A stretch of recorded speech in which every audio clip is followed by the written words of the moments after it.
ಈಗ ಜೀವನ ಶೈಲಿ ಬದಲಾವಣೆ ಮಾಡ್ತಾರೆ, ಇದರಿಂದ ಮೂಳೆಗಳ ಸ್ಥಿರತೆಯನ್ನು ಕಾಪಾಡಲಿಕ್ಕೆ ಸಾಧ್ಯ ಇದೆಯೇ? ಹೌದು, ಜೀವನ ಶೈಲಿಯಲ್ಲಿ ವ್ಯತ್ಯಾಸ ಮಾಡಬೇಕು ಅಂದರೆ ಮುಖ್ಯವಾಗಿ ನಮ್ಮ ಮೂಳೆಗಳನ್ನು ನಾವು ಒಂದು ಒಳ್ಳೆಯ ಒಂದು ಸ್ಥಿತಿಯಲ್ಲಿ ಇರಿಸಬೇಕಾದ್ರೆ ಡಯಟ್, ಎಕ್ಸಸೈಸ್ ಇಂಪಾರ್ಟೆಂಟ್. ಡಯಟ್ ಅಂತ ಹೇಳಿದ್ರೆ ನಾವು ತಿನ್ನುವಂಥ ಸಮತೂಕದ ಆಹಾರವನ್ನು ನಾವು ತಗೊಳ್ಬೇಕು ಅಂದರೆ ಆಯಾ ಏಜಿಗೆ, ಆಯಾ ಒಂದು ಅವರ ದೇಹ ರಂಗ ರಚನೆಗೆ ಅಂದರೆ ಎಷ್ಟು ಬೇಕಾ ಅಷ್ಟು ಪ್ರೋಟೀನ್ಸ್, ಕಾರ್ಬೋಹೈಡ್ರೇಟ್ಸ್ ಮತ್ತು ಲಿಪಿಡ್ಸ್ ಮತ್ತು ವಿಟಮಿನ್ಸ್, ಮಿನರಲ್ ಇದನ್ನು ಕಲಿಬೇಕು. ಅದು ನಾವು ಡಯಟಿಷಿಯನ್ ಮೂಲಕ ಆಗಲಿ ಮತ್ತು ನಮ್ಮ ಹತ್ರ ಬಂದಾಗಲಿ ಅವರ ಏಜಿಗೆ ತಕ್ಕಂತೆ, ಅವರ ದೇಹ ರಚನೆಗೆ ತಕ್ಕಂತೆ ಅಂದರೆ KG ಪ್ರಕಾರ ಅಥವಾ ಬಿಲ್ಟ್ ಪ್ರಕಾರ ನಾವು ಹೇಳ್ತೀವಿ. ಹೌದು. ಎರಡನೇದು ಅವರು ಮಾಡಬೇಕಾಗಿದ್ದು ವ್ಯಾಯಾಮ ವೆರಿ ಇಂಪಾರ್ಟೆಂಟ್. ಸೊ ಎಷ್ಟೋ ಸರ್ತಿ ಒಂದು ನಿಯಮಿತವಾಗಿ ವ್ಯಾಯಾಮ ಮಾಡೋದನ್ನು ನಾವು ಎಲ್ಲ ಮಕ್ಕಳಿಗಿಂದ ಹಿಡಿದು ಅಡಲ್ಟ್ಸಿಗೆ ಎಲ್ರಿಗೂ ಹೇಳಬೇಕು. It may be just walking for 30 minutes a day may be also very good exercise. ಮತ್ತು ನೀವು ಜಿಮ್ಮಿಗೆ ಹೋಗ್ಬೋದು, ಜಾಗಿಂಗ್ ಮಾಡ್ಬೋದು, ಬೇರೆ ಬೇರೆ ಎಕ್ಸಸೈಸ್ಗಳಿಗೆ ಡ್ಯಾನ್ಸ್ ಮಾಡ್ಬೋದು, ಬಹಳಷ್ಟು ಇದೆ. ಅಂದರೆ ಯಾರಿಗೆ ಯಾವ್ದು ಇಷ್ಟ ಆಗ್ತದೆ ಅದನ್ನು ಮಾಡ್ಬೋದು. ಮೂಳೆಗಳ ಬೆಳವಣಿಗೆಗೆ ಮತ್ತು ಮೂಳೆಗಳಿಗೆ ಸಹಕಾರಿಯಾಗತಕ್ಕಂಥದ್ದು ಈ ಯೋಗ ಮತ್ತು ವಾಕಿಂಗ್ ಅಂತ ಹೇಳ್ತಾರೆ, ಎಷ್ಟು ಮಟ್ಟಿಗೆ ಸರಿ ಡಾಕ್ಟರ್? ಅದು ಖಂಡಿತವಾಗಿ ಎರಡರಿಂದ ಕೂಡ ಮೂಳೆಗಳಿಗೆ ಒಳ್ಳೆಯದಾಗ್ತದೆ. ಇನ್ನೊಂದೇನು ಹೇಳಿದ್ರೆ, ವಾಕಿಂಗ್ ಮಾಡುವಾಗ ನಿಮಗೆ ಸೂರ್ಯಕಿರಣ ಬಿದ್ದರೆ ಅದು ಒಳ್ಳೆಯದು. ಒಟ್ಟೆ ವಿಟಮಿನ್ ಡಿ ಸಾಕಷ್ಟು ಉತ್ಪತ್ತಿ ಆಗ್ತದೆ. ಸೊ ಅದರಿಂದ ಕೂಡ ನಮಗೆ ಕ್ಯಾಲ್ಸಿಯಂ ಮತ್ತು ವಿಟಮಿನ್ ಡಿ ಅಪೂರ್ತಿ ಆಗುವಂಥ ಒಂದು ಸಂದರ್ಭ ಇದೆ. ಸೊ ಡಯಟಲ್ಲಿ ನಾವು ಈಗ ಮೂಳೆಗಳಿಗೆ ಬೇಕಾದದ್ದು ಕ್ಯಾಲ್ಸಿಯಂ ಸಿಗುವಂಥ ಕೆಲವು ಆಹಾರ ಪದಾರ್ಥಗಳಿದ್ದಾವೆ.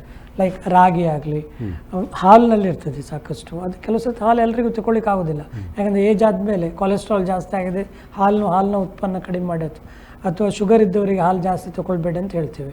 ಸೊ ಅಂಥ ಸಂದರ್ಭದಲ್ಲಿ ನಾವು ಟ್ಯಾಬ್ಲೆಟ್ ಆಗಿ ತೊಗೊಳ್ಬೇಕಾಗ್ತದೆ.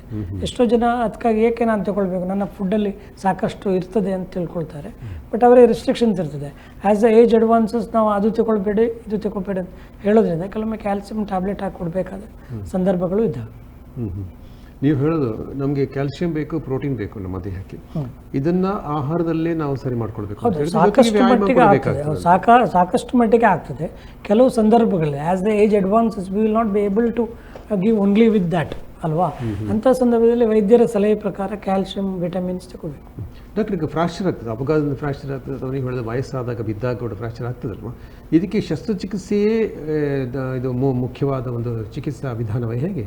ಅಲ್ಲ, ನಿಜವಾಗಿ ತಜ್ಞ ವೈದ್ಯರಿಂದ ಪರೀಕ್ಷಿಸಲ್ಪಟ್ಟ ಮೇಲೆ ಒಂದು ಫ್ರ್ಯಾಕ್ಚರನ್ನು ಬೇರೆ ಬೇರೆ ವಿಧಾನಗಳಲ್ಲಿ ನಾವು ಇದು ಮಾಡ್ತೇವೆ. ಅದಕ್ಕೆ ಫ್ರ್ಯಾಕ್ಚರಲ್ಲಿ ಕೂಡ ನಾವು ಕ್ಲಾಸಿಫೈ ಮಾಡ್ತೇವೆ. ಎಷ್ಟು ಅದು ಸಿಂಪಲ್ ಫ್ರ್ಯಾಕ್ಚರಾ ಅಥವಾ ಕಾಂಪೌಂಡ್ ಫ್ರ್ಯಾಕ್ಚರಾ ಅಥವಾ ಕಾಂಪ್ಲೆಕ್ಸ್ ಫ್ರ್ಯಾಕ್ಚರಾ, ಈ ಥರ ಡಿವೈಡ್ ಇರ್ತದೆ.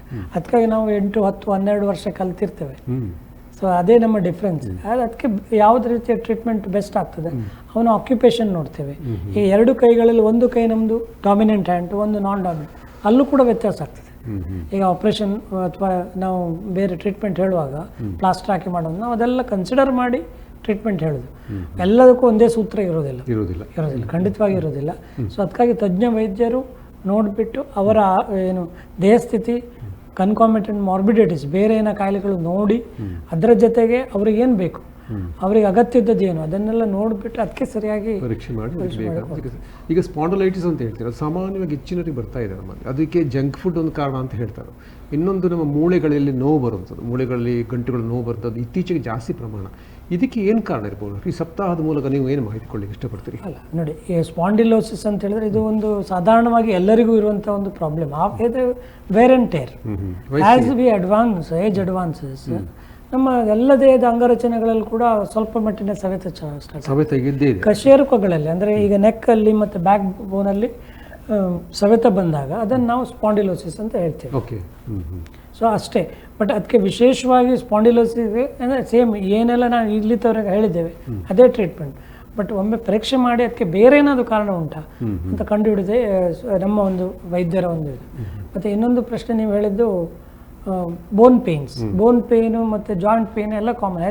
ಆ್ಯಸ್ ಅಡ್ವಾನ್ಸಸ್ ನಾನು ಹೇಳಿದಲ್ಲ, ಏಜ್ ಜಾಸ್ತಿ ಆಗ್ತಾ ಹೋದಾಗೆ ನಮ್ಮ ಜನಸಂಖ್ಯೆ ಈಗ 40ರಿಂದ 60, 60ರಿಂದ 70 ಈ ಥರ ಮುಂದೆ ಏಜಸ್ ಹೋದಾಗೆ ಸವೆತ ಕೂಡ ಜಾಸ್ತಿ ಆಗ್ತದೆ. ಅದರಿಂದ ಕೂಡ ತೊಂದರೆ ಆಗ್ತದೆ, ಸವೆತ ಆಗ್ತದೆ, ನೋವಾಗ್ತದೆ. ಹಿರಿಯರು ಹೇಳ್ತಾರೆ ನೋವಿನೊಂದಿಗೆ ಬದುಕಲಿಕ್ಕೆ ಕಲಿಬೇಕು ಅಂತೇಳಿ. ನೋವಿದೆ ಅಂತ ಚಿಂತೆ ಮಾಡಬಾರ್ದು ಅಂತ ಹೇಳ್ತೀರಿ, ಬಟ್ ವೈದ್ಯರ ಸಲಹೆ ಭಾಳ ಮುಖ್ಯ ಅಂತ ಹೇಳ್ತೀರಿ.